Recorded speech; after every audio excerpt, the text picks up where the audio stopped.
"Why do you have to wake up so early?" inquired Donald to his wife, as she set the alarm clock. Without losing her concentration, Sarah replied, "I already told you that I plan to start exercising. As early as tomorrow, I'm going to start taking my morning jogs." Placing the alarm clock on the bedside table, she turned off the nightlight. "Good night, Donald," she murmured, rolling over onto her back and looking up at the ceiling, illuminated by the streetlight streaming into their bedroom. Donald pondered his wife's sudden decision to take up sports. Although they were both no longer in the same shape as they had been 5 years ago when they first met, he couldn't understand why it was necessary. People change over time. Keeping young forever was impossible. He had never criticized her weight, always finding her beautiful in every way. Perhaps she was influenced by the advice of her friends in the fashion magazines, he thought as sleep began to take hold of him. The next morning when Donald woke up, his wife had already showered after her run and was busy preparing breakfast in the kitchen. Barely awake, he started brewing coffee. "Sarah, are you planning on running every day now?" he asked incredulously, watching her make porridge instead of their usual sausage sandwiches. "I'll probably skip tomorrow. My muscles are sore. But after that, I plan to run every day before work," she replied. And so it went. The first week, she ran with rest breaks until she eventually switched to a daily morning regimen. She also made changes to her diet, opting for healthier foods. Donald couldn't help but be surprised at her sudden desire to make all these changes, but decided not to go any deeper for fear that she might force him to go on a diet. On his first day at work, Donald went to lunch with coworkers, where the conversation suddenly turned to female infidelity. "A classmate of mine just got divorced after a 10-year marriage," a coworker shared over tea. It started imperceptibly. His wife started dressing differently, taking better care of herself after years of marriage. It turned out she was doing all this to please her lover. Donald furrowed his eyebrows as he watched his wife, Sarah, who seemed to be taking more care of herself by exercising. He couldn't help but wonder if this sudden change was purely for health reasons. Doubts crept into his mind. How could he know for certain that she was only going out for a run? The next morning, Donald made up his mind to follow his wife discreetly when she left the house.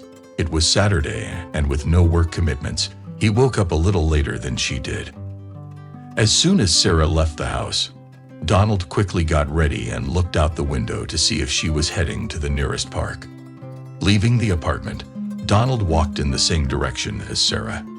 When he reached the small coffee stand in the park, he ordered an Americano and glanced occasionally at his wife running laps around the pond. She was running alone, not engaging in conversation with anyone or stopping anywhere.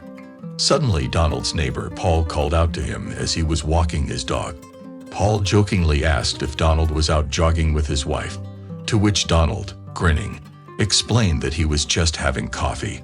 Paul pointed out that Sarah went for a daily run in the park. This confirmed to Donald that his wife had been truthful about her jogging, but doubts were already brewing in his mind. One day on his way to work, Donald overheard a group of young men talking in a cafe. They were discussing how one of them insisted that his partner run every day to join a trip to the seaside. These words caused Donald a note of unease as he silently pondered the fact that, judging from Stephen's conversation, his wife might be unfaithful. It was unexpected for Donald to suspect Sarah of any wrongdoing, but one evening he decided to dig deeper. While she was in the bathroom removing her makeup and getting ready for bed, Donald surreptitiously checked her phone for suspicious activity. To his surprise, there was nothing criminal in her calls and texts to friends and coworkers. Even her pictures didn't show anything disturbing. This pleased Donald, though he grew increasingly worried. Despite his growing suspicions, he could not find any concrete evidence to support his anxiety. One day, Sarah stayed home after feeling ill and was forced to work remotely.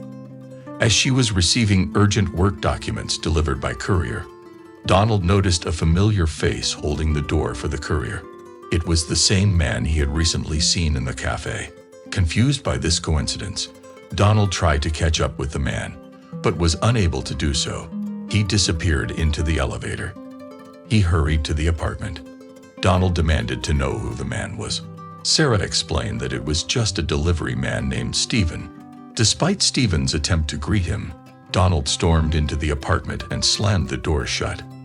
After accusing Sarah of infidelity, Donald burst into anger, which led to a heated argument between the two. After this incident, Donald began checking Sarah's phone daily for clues, but never found anything objectionable. Unfortunately, he didn't know that Sarah had a second phone. This discovery turned Donald's life into a nightmare he had unwittingly created for himself. He had a strong feeling that something was wrong with his wife, that she had changed and was deceiving him in some way. But he lacked concrete evidence to confront her. Donald snapped at Sarah and constantly blamed her, even though at times he felt the groundlessness of his actions. Suspicion clouded his perception, and he saw malice in every situation. Their relationship gradually deteriorated before his eyes. Donald reproached Sarah for her emotional detachment, but she replied that his constant accusations only distanced them from each other. Eventually, their marriage gave a crack, which led to a separation. Several months passed after the divorce, and Donald gradually came to his senses, finding comfort in his newfound calm. One evening, driving home in his car, he encountered a small traffic jam at an intersection. Wanting to distract himself, he turned on the radio and looked around. Suddenly, a couple caught his eye, a provocatively dressed woman in high heels accompanied by a tall man. As Donald took a closer look, disbelief swept over him. It was his ex-wife with the very courier named Stephen. The couple were walking down the street, chatting animatedly and laughing. The man affectionately put his arm around Sarah's waist and sealed their intimacy with a kiss. They were a few steps away from Donald's car, and his ex-wife's gaze met his. There was a note of guilt in her eyes. The steering wheel shook under Donald's hands, filled with anger and resentment. But he managed to pull himself together, realizing that there was no point in dwelling on these two people at this moment. What was the use of pondering their infidelity right now? The couple drove past. The traffic light turned green, and the cars resumed driving. Donald turned his attention back to the road. At the same time, he couldn't help thinking that his wife had indeed betrayed him, and that he should have trusted his intuition and looked for a better way. However, he consoled himself with the thought that life did not end here. He was still in the prime of his life, and every experience, no matter how painful, fostered personal growth. The boomerang of consequences would eventually return to his ex-wife Sarah, for a betrayal of this magnitude rarely goes unpunished.